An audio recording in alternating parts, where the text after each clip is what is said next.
नमस्कार, मी सुवर्णा जोशी. शंका आणि समाधान या विशेष कार्यक्रमामध्ये आपल्या सगळ्यांचं स्वागत. कोरोनाचा नवा व्हेरियंट डेल्टा प्लस याविषयी आज आपण बोलणार आहोत. युरोपमध्ये मार्च महिन्यात या व्हेरियंटचा पहिला रुग्ण सापडला. यांनी याविषयीची माहिती दिलेली आहे. या व्हेरियंट विषयी, त्याच्या धोक्याविषयी आज आपण बोलणार आहोत शंका आणि समाधान या कार्यक्रमात.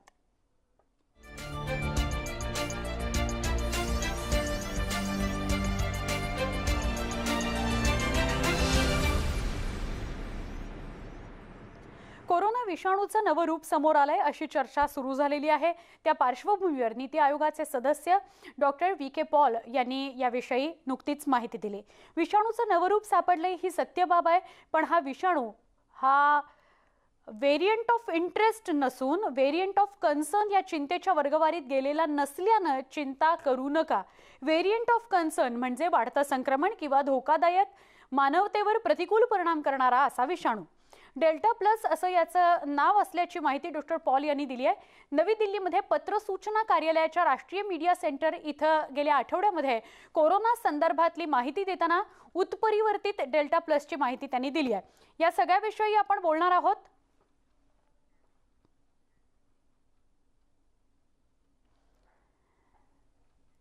डॉक्टर सुभाष साळुंखे आपल्याबरोबर जोडले गेलेले आहेत. महाराष्ट्र सरकारच्या कोरोना संदर्भातले ते ॲडवायझर आहेत. त्याचबरोबर माजी आरोग्य संचालक म्हणूनही त्यांनी काम पाहिलेलं आहे. त्यांच्याशी आपण या नव्या कोरोना व्हेरियंट विषयी बोलणार आहोत. सर, आपलं स्वागत. डॉक्टर, हा जो नवा अवतार आहे ज्याला डेल्टा प्लस म्हटलं जात आहे, त्याच्याविषयी काय सांगाल तुम्ही? पहिल्यांदा आपल्या प्रेक्षकांसाठी ही जी अतिशय तांत्रिक म्हणजे व्हायरॉलॉजीतला हा जो एक तांत्रिक बाब आहे किंवा तांत्रिक बाब आहे ती थोडीशी सोप्या पद्धतीने सांगायचा मी प्रयत्न करणार आहे. पहिल्यांदा विषाणू म्हणजे काय. आता मागच्या वर्ष सव्वा वर्षातील या कोरोना विषाणूने केलेल्या कोविडच्या संबंध जगामधल्या महामारीमुळे विषाणू हा शब्द काही आपल्या लोकांना माहिती नाही असं नाहीये. तथापि विषाणू म्हणजे अत्यंत सूक्ष्म, जे डोळ्यांनीच नव्हे तर मायक्रोस्कोप खालीही दिसत नसलेले, जंतूंपेक्षा छोटी असणारे अशा प्रकारचे जे एजंट्स आहेत की ज्याच्यापासून रोग होतो, उदाहरणार्थ कोविड होतो. तर हा जो हे जे विषाणू आहेत त्याचे वेगवेगळे प्रकार असतात आणि कोविड ज्याच्यामुळे झाला तो कोरोना.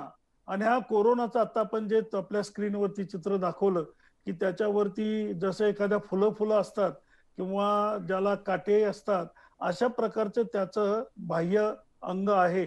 आणि अशा या कोरोना विषाणूंचे मागच्या सव्वा वर्षामध्ये आपल्याला आठवत असेल की चीनमध्ये पहिल्यांदा हा डिसेंबरमध्ये या विषाणूंच्या मुळे रोग झाला असं सांगितलं. मार्च मध्ये भारतामध्ये अशा प्रकारच्या या विषाणूंच्या मुळे रोग यायला सुरुवात झाली आणि त्यानंतर त्याचा फैलाव आता संपूर्ण देशामध्ये आपल्याकडे पाहायला मिळाला. आपली पहिल्या लाटेमधली जी स्थिती होती त्याच्यापेक्षा कठीण अवस्था मागच्या म्हणजे दुसऱ्या लाटेमध्ये की जी सुरुवात साधारणतः फेब्रुवारी एंड मार्च मध्ये झालं आणि आता मागच्या 2 महिन्यात खूप मोठ्या प्रमाणामध्ये जीवितहानी झालेली आहे.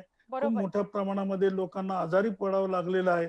तर या विषाणूंच्या मध्ये होणारे सातत्याने होणारे जे बदल आहेत ज्याला त्यांच्यामधले म्युटेशन म्हटलं जातं. म्युटेशन. तर या विषाणूंच्या मध्ये असणारे स्पाइक प्रोटीन म्हणजे त्यांच्यावरती मी म्हटलं ना जे टोकदार जो भाग असतो त्या टोकदार भागामधला जे प्रोटीन आहे त्याच्यात जेव्हा बदल होतो तेव्हा तो विषाणू जेव्हा आपल्या शरीरामध्ये आल्यानंतर आपल्या पेशींना चिकटू शकतो. जर या स्पाइक प्रोटीन आपल्या पेशींना चिकटलेच नाही तर तो विषाणू पुढे त्याचा फैलाव होऊ शकत नाही, कारण तो नंतर आपल्या पेशींच्या मध्ये सेल्स मध्ये जाऊन त्याचं जास्त प्रमाणामध्ये एकाचे 10,000 कोट्यापर्यंत होऊन तो विषाणू हा एका पेशीपासून दुसरीकडे जाऊन संपूर्ण शरीरामध्ये त्याचा प्रसार होतो. तर हे जे काही म्युटेशन होतं ते सातत्याने बदल या विषाणूंच्या मध्ये घडतो. हा जो विषाणू आहे कोरोना COV2 हा अतिशय चलाक असा विषाणू आहे आणि त्याच्यामध्ये जे म्युटेशन झालं आणि त्याच्यामध्ये डेल्टा व्हेरियंट आपल्याकडे आलं आणि मागच्या वर्षी म्हणजे या वर्षीच्या फेब्रुवारीमध्ये आपण पाहिलं अमरावती, अकोला, विदर्भामध्ये खूप मोठ्या प्रमाणामध्ये त्याचा फैलाव झाला आणि इव्हेंच्युअली म्हणजे शेवटी संपूर्ण महाराष्ट्र राज्य आणि केवळ देशामध्ये झाला. तर हा जो बदल होत गेला त्यात आत्ताचा जो बदल डॉक्टर पॉल यांनी जे सांगितलं अधिकचा आणखी एक बदल म्हणजे ह्या डेल्टा व्हेरियंट मध्ये AY1 असा बदल झालेला आहे आणि तो जो बदल झालेला आहे तो बदल असं सूचित करतो की हा विषाणू सातत्याने बदलतोय.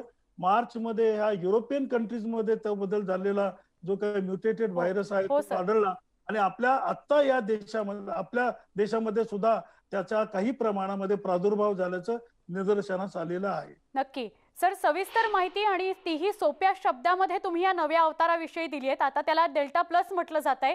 सर, हा डेल्टा प्लस म्हणजे जसं तुम्ही सुरुवातीला उल्लेख केलात की दुसऱ्या लाटेमध्ये जो व्हेरियंट बघायला मिळत होता तो अधिक वेगाने संक्रमण करत होता आणि त्यामुळे खूप मोठ्या प्रमाणात दुसऱ्या लाटेमध्ये रुग्ण बघायला मिळाले. आता हा डेल्टा प्लस व्हेरियंट जो आहे तो किती धोकादायक आहे, भीतीदायक आहे? त्याची जी एक स्पेसिफिकली त्यांचं जे सांगितलं की K417N म्युटेशन असं एक म्हणजे पुढची पायरी आणि त्यामुळं आता या क्षणी देशामध्ये आपल्या देशामध्ये त्याचा प्रादुर्भाव जास्त नाही ही वस्तुस्थिती आहे. म्हणूनच डॉक्टर पॉल यांनी सांगितलं की हा म्युटेशन ऑफ कन्सर्न ज्याला व्हेरियंट ऑफ कन्सर्न म्हणता येईल की ज्याच्यामुळे भीती बाळगावी, ज्याच्यामुळं निश्चितपणे आता जसं आपल्याला डेल्टामुळं एवढ्या मोठ्या प्रमाणात आपली हानी झाली तशी ह्याची होईल का, तर या क्षणी आपल्याला त्याच्याबद्दलची खात्री नाहीये, पण होणारच नाही याचीही खात्री नाहीये. त्यामुळं आपल्याला अतिशय केअरफुल राहावं लागेल. आता ही आलेली जी व्हरायटी आहे त्याचं प्रमाण अतिशय कमी आहे, पण ते कमीच राहावं याच्यासाठी आपल्याला उपाययोजना कराव्या लागतील आणि त्या जर केल्या नाही तर डेल्टा जसा संपूर्ण पहिल्यांदा महाराष्ट्रातनं मग इतर ठिकाणी आणि मग आपल्याला संपूर्ण देशात पाहायला मिळाला तशी परिस्थिती या म्युटेशनची फर्दर डेव्हलपमेंटची ही होणार नाही, ही काही खात्री आपल्याला देता येत नाही. उलट होऊ शकेल असं आपण रिस्क ज्याला असेसमेंट म्हणता येईल ती आपण करायला हरकत नाही असं माझं मत आहे. पण साळुंखे सर, मग या डेल्टा प्लसचा किंवा या नव्या व्हेरियंटचा आणि वॅक्सिनेशनचा संबंध कसा जोडता येईल किंवा वॅक्सिनेशन झालं की याचा प्रभाव आणि परिणाम कमी होईल असं काही तुम्ही सांगू शकाल? मार्च मध्ये जो आपल्याला युरोपमध्ये हा व्हेरियंट पाहायला मिळाला तर ॲस्ट्राझेनिकाचं जे व्हॅक्सिन तिथं वापरलं जातं जे आपल्याकडे सिरमनी केलेलं आहे तर त्याच्यावरती परिणाम म्हणजे फार या विषाणू बायपास करत नाहीयेत आणि हे व्हॅक्सिन आपलं जे आहे त्याचा इम्पॅक्ट किंवा त्याची इफेक्टिव्हिटी आहे. पण असं एक स्कूल ऑफ थॉट आहे असं लोक काही म्हणतात की जी साधारणतः 90% जी एफिशियन्सी या ॲस्ट्राझेनिकाच्या म्हणजेच आपल्या सिरमचं जे आपलं व्हॅक्सिन आपण वापरतो तर त्या व्हॅक्सिनची एफिशियन्सी 90% गेली होती. तर ती एखाद्या वेळी कमी होईल पण एकदम कमी होण्याची शक्यता नाही किंवा असली तरी त्याच्यामुळं घाबरून जाण्यासारखी परिस्थिती नाही अशी एक विचारधारा आहे. पण हे नक्की की जेव्हा विषाणूचा बदल होतो तेव्हा व्हॅक्सिन मध्ये सुद्धा आवश्यकतेनुसार बदल करावा लागतो. आता या व्हेरियंटमुळे तसा बदल मॅन्युफॅक्चररनी म्हणजे ज्यांनी तयार केलं सिरम इन्स्टिट्यूटनी कोविशिल्ड मध्ये करावं किंवा कसे याचं उत्तर आपल्याला कंटिन्युअस मॉनिटरिंग याचं जे सिक्वेन्सिंग केलं जात आहे याच्यासाठी आपल्या देशाने जवळपास 18 ते 20 लॅबोरेटरीज मध्ये हा अभ्यास केला जातोय. त्यावरून लक्षात येईल की अरे या व्हॅक्सिनमुळं फार जास्त प्रोटेक्शन मिळत नाही, किंबहुना अशी स्थिती निर्माण होऊ शकते की व्हॅक्सिन पासून प्रोटेक्शनच मिळत नाही. तर ही स्थिती कशी आहे आणि त्याच्यामध्ये कसा बदल होतो याच्यासाठी नॉन स्टॉप संपूर्ण देशातल्या प्रत्येक राज्यामध्ये हे व्हायरसचं सिक्वेन्सिंग स्टडीज या केल्या गेल्या पाहिजेत तरच आपल्याला अंदाज येईल. या क्षणी त्याच्यावरती भाष्य करणं कुणाला शक्य नाहीये. साळुंखे सर, मी पुन्हा पुन्हा म्हणेन की अनेक जण म्हणजे बहुतांश लोक ही अजून सुद्धा या नव्या नव्या व्हेरियंट्सना त्याच्या म्युटेशनला घाबरत आहेत आणि काही लोक अशी पण आपल्या समाजामध्ये बघायला मिळत आहेत जी बेफिकीर झालेली आहेत. आता जे काय व्हायचं ते बघू, पण आता आपलं अर्थचक्र काही थांबवायचं नाही, आपण आपलं काम सुरू ठेवायचं. जर सध्या महाराष्ट्रात आपण बघितलं सुभाष सर तर आपण थोडे निर्बंध शिथिल केलेले आहेत कारण अर्थचक्र गतिमान राहायला हवं. अशा सगळ्या परिस्थितीत तिसऱ्या लाटेची भीती असताना या डेल्टा प्लस विषयी आणि तो रोखायचा कसा याविषयी काय सांगाल? मला असं वाटतं की डेल्टा किंवा डेल्टा प्लस कुठलाही व्हेरियंट आला तरी त्याच्यावरच्या ज्या पब्लिक हेल्थच्या उपाययोजना आहेत, म्हणजे कोविड अप्रोप्रिएट बिहेवियर, हे बेसिक आहे. कुठलाही व्हेरियंट येऊ द्या, हा जो मुद्दा आहे, मास्कचा वापर, सोशल डिस्टन्सिंग आणि स्वच्छता, म्हणजे हाताची स्वच्छता वगैरे, या 3 गोष्टी केलीच आपल्याला मार्ग नाहीये. आणि आता आपण सांगितलं की अर्थचक्र चालू राहिला पाहिजे, पण अर्थचक्र चालू असताना लोकांनी आपल्या पायावरती दगड मारण्याचा कार्यक्रम करू नये ना. आता अगदी. काल परवाच्या तुमच्या वेगवेगळ्या क्लिप मधनं रविवारच्या दिवशी मुंबई पुण्यामधले हे अतिशहाणी मंडळी, सुशिक्षित अतिशहाणी, हे कुठे पर्यटनाला गेले. अरे मंडळी थांबा ना, काय पर्यटन कुठे पळून जातो का?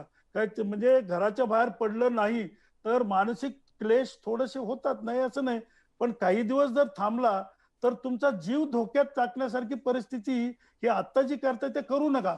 तेव्हा हे जे काही निर्बंध आपण कमी केलेत, माझी नम्रतापूर्वक सूचना शासनाला यापूर्वी मी केली आणि आताही करणार आहे की टोटल रिलॅक्सेशन करण्याची स्थिती आता नाही.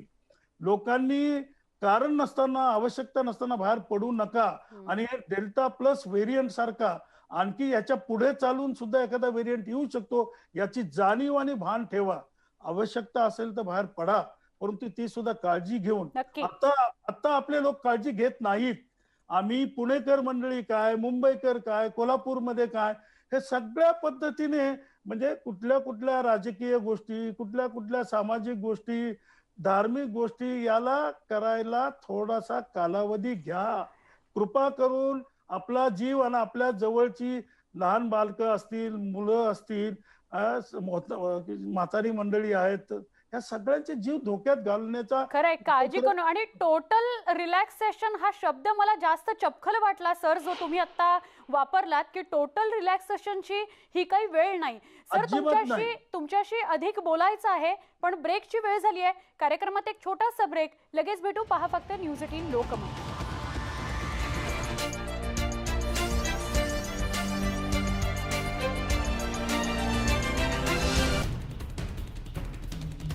डेल्टा विषाणूच्या वाढत्या संसर्गामुळे अमेरिकेमध्ये पुन्हा एकदा लॉकडाऊन लागू शकतो यावर विश्वास नसल्याचं राष्ट्राध्यक्ष जो बायडन यांनी म्हटलंय.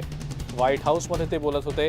मात्र लस न घेतलेल्या नागरिकांवर या व्हायरसचा नक्कीच परिणाम होऊ शकतो असा इशाराही त्यांनी दिला. जिथे नागरिकांनी लस घेतलेली नाही त्या भागात डेल्टा विषाणूच्या संसर्गामुळे मृत्यू होऊ शकतात असंही बायडन म्हणाले. अमेरिकेच्या कोलोराडोमध्ये कोविड लसीकरण केलेल्या रहिवाशांना स्कॉलरशिप आणि रोख बक्षिसं दिली जात आहेत. 5 विद्यार्थ्यांना प्रत्येकी $50,000ची स्कॉलरशिप देण्याचं गव्हर्नर जेरेड पॉलिस यांनी जाहीर केलंय. बोल्डर इथल्या एका व्यावसायिकाला 10 लाखांची वॅक्सिन लॉटरी लागल्याचंही त्यांनी सांगितलं. आतापर्यंत तिसऱ्यांदा ही लॉटरी काढण्यात आलेली आहे. राज्यामध्ये जिथे लसीकरणाचं प्रमाण जास्त आहे तिथे कोविड संक्रमण अगदी कमी आहे किंवा अजिबात नाहीये अशी माहिती सुद्धा त्यांनी दिली आहे.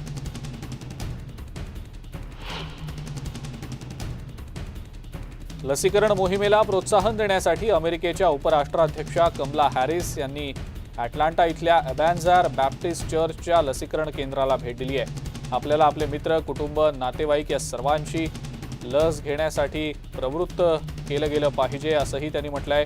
यापुढे लसीकरणाची योजना कशी असेल याची माहिती सुद्धा कमला हॅरिस यांनी दिली आहे.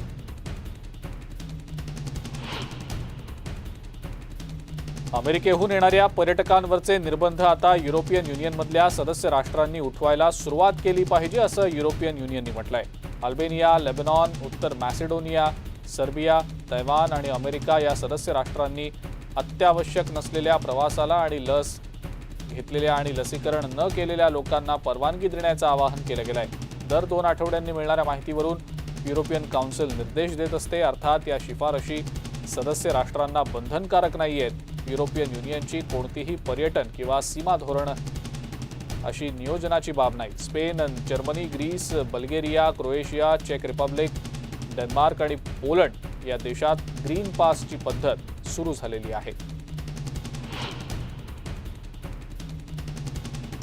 अर्जेंटिनामधल्या ब्युनोस एरिसमध्ये कोरोनाची दुसरी लाट असतानाही अनेक निर्बंध शिथिल करण्यात आलेले आहेत. त्यामुळे सध्याची परिस्थिती आणखी बिघडण्याची शक्यता आहे अशी भीती तज्ज्ञांकडून व्यक्त होतीये.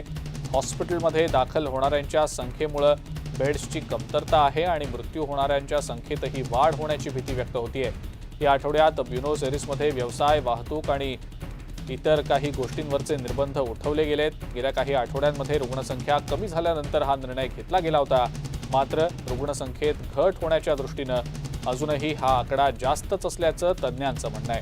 गेल्या काही आठवड्यात आयसीयूमध्ये सुमारे 7,500 रुग्ण दाखल झाले होते. कोरोनाची दुसरी लाट असतानाही आरोग्य कर्मचारी आणि सामाजिक संघटनांनी शुक्रवारी चांगलं वेतन आणि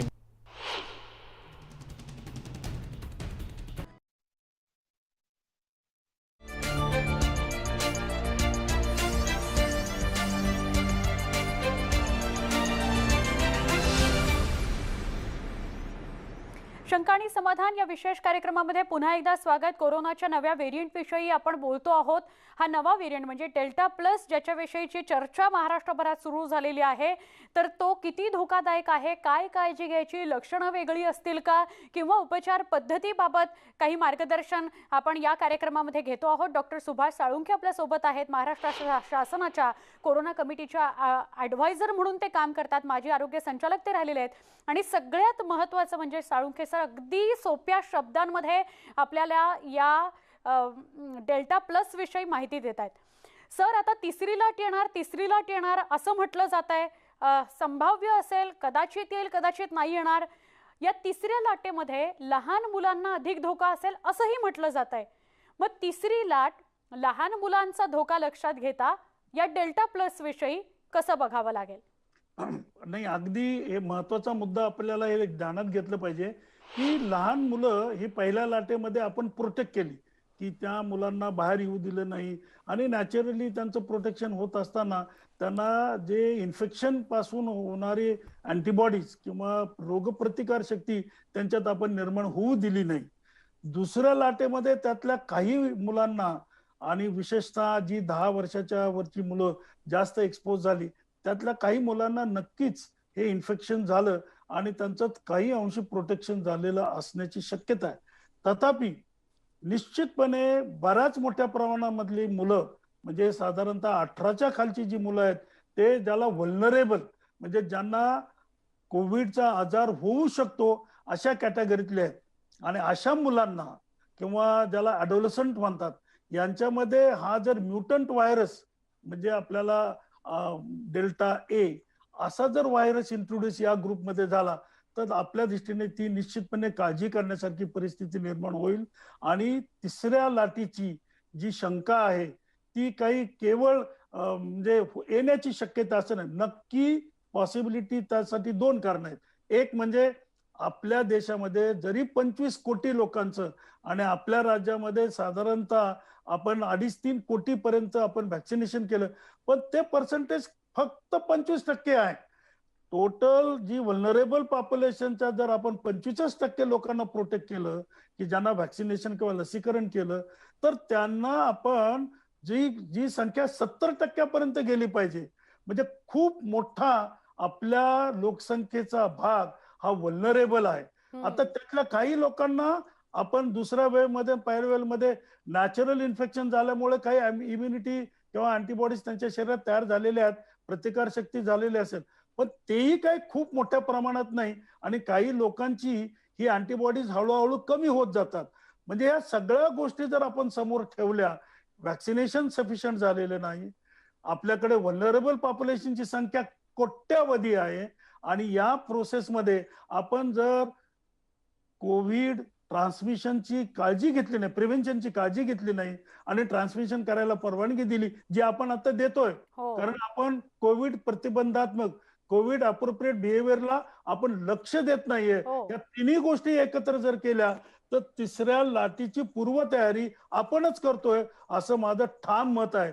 मी चुकीचा ठरलो तर माझ्यासारखा आनंदी प्राणी कुणी नाही, पण मी चुकीचा ठरेल. साळुंखे सर, तुमचा इतक्या वर्षांचा अनुभव आणि आता लोक ज्या पद्धतीने वागतायत ते बघता तुम्ही जे म्हणताय ते अगदी योग्य अनुमान आणि योग्य अंदाज आहे. सर, शेवटचा प्रश्न फक्त अगदी थोडक्यात सांगाल, या डेल्टा प्लसची किंवा या नव्या व्हेरियंटमुळे लक्षणांमध्ये काही फरक होईल का आणि उपचार पद्धतीत काही बदल असेल का? थोडक्यात. लक्षणांच्या मध्ये फार चेंज होईल अशी अपेक्षा नाही. किंबहुना त्याच्यामध्ये एकच भाग आहे की आता पूर्वीच्या एक दोन आपल्या ज्या वेव्हज आहेत त्याच्यामध्ये अगदी सुरुवातीला जी लक्षणं होती की टिपिकल खोकला, पडसं, सर्दी, दुसऱ्या वेव्ह मध्ये ते चेंज झालं. आता गॅस्ट्रोइंटेस्टिनल इन्फेक्शन, रेस्पिरेटरी इन्फेक्शन याच्यासारखे दिसणारे सिम्पटम्स येऊ शकतील. आणि हा जो व्हेरियंट आलेला आहे तो नेमका रेस्पिरेटरी रूट मधनच तो आत जाणार हे तर नक्की, म्हणजे नाकानं किंवा खोकल्यातनं तो बाहेर पडून आत जाणार. हे वस्तुस्थिती जरी लक्षात घेतली तर त्याचा परिणाम फुफ्फुसांच्या वरती आणि त्याचबरोबर इतर अवयवांच्या वरती किती होणार आहे, कसं होणार याचं उत्तर हे काळच देईल. कारण आता सध्या या क्षणी तेवढ्या मोठ्या प्रमाणामध्ये लागण झालेली नाहीये. परंतु कोरोनाची लक्षणं वेगवेगळी असणार हे गृहीत धरून चालूया आपण. आणि मोनोक्लोनल अँटीबॉडीज सारखे नवीन जी काही उपचार पद्धती आलेल्या आहेत पण ते इतक्या महागड्या आहेत की ते लक्षात घेता औषधोपचार नवीन नवीन निश्चितपणे येत राहतील. पण त्यांची उपलब्धता सर्वसामान्य माणसाला, खेड्यातल्या माणसाला, आणि जर एक इंजेक्शन 10, 15, 20 हजाराला जाणार असेल तर काय आपण कुठल्या अडचणीत येतोय. The best thing is prevention is the best cure. म्हणजे आपण तुम्ही वारंवार तुमच्या बोलण्यामधून हेच सांगताय की कोरोना ॲप्रोप्रिएट बिहेवियर म्हणजेच त्रिसूत्री कोरोनाची पाळायलाच हवी. साळुंखे सर, खूप खूप आभार. सविस्तर आणि सोप्या भाषेमध्ये तुम्ही या नव्या व्हेरियंट विषयी माहिती दिलीत. आपण या कार्यक्रमामध्ये म्हणजे शंका आणि समाधान या कार्यक्रमामध्ये आत्ता इथंच थांबतोय. पहा फक्त न्यूज 18 लोकमत.